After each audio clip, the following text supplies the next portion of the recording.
कभी एक शांत हिमालयी झील में एक सुनहरी बत्तख रहती थी। लेकिन यह कोई साधारण बत्तख नहीं थी। यह एक दयालु ब्राह्मण का पुनर्जन्म था, जिसने अपने पिछले जीवन में एक परिवार से गहरा प्रेम किया था।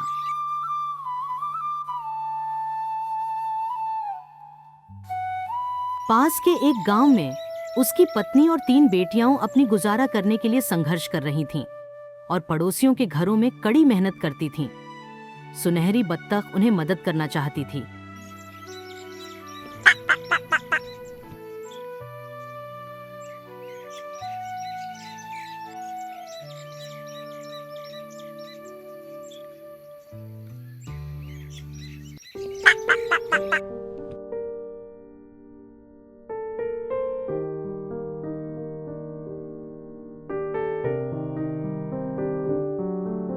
मेरे प्रियजन, मैं तुम्हारा पिता हूं। मेरी मृत्यु के बाद मैं इस सुनहरी बत्तख के रूप में पुनर्जन्म हुआ हूं। मैं तुम्हारी मदद करने आया हूं। अब से मैं तुम्हें एक एक करके सुनहरे पंख दूंगा। उन्हें बेचकर सुखी जीवन व्यतीत करो। धन्यवाद पिताजी।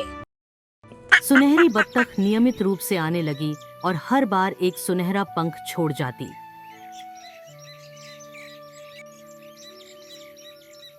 परिवार की किस्मत बदलने लगी।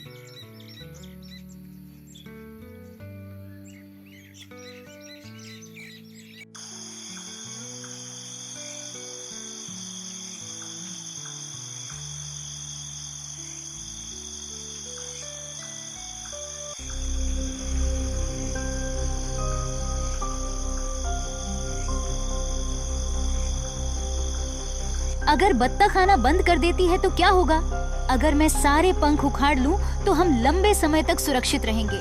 लेकिन लालच माँ के दिल में घर कर गया। उसने सभी सुनहरे पंख एक साथ लेने की योजना बनाई।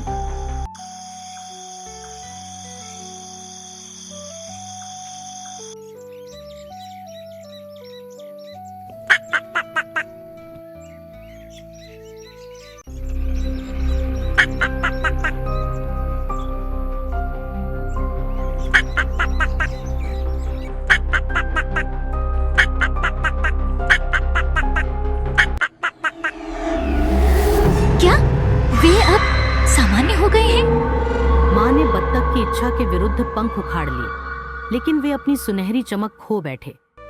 एक समय दयालु रही माँ का लालच सब कुछ बर्बाद कर चुका था। तुम ऐसा क्यों कर रही हो? ये पंख तुम्हारी मदद के लिए थे। मैं तुम्हें माफ करता हूं मेरे बच्चों। लालच के अपने परिणाम होते हैं। अलविदा। सुनहरी बत्तख हिमालय लौट गई। परिवार को उनके कार्यों पर विचार करने के लिए छोड़कर।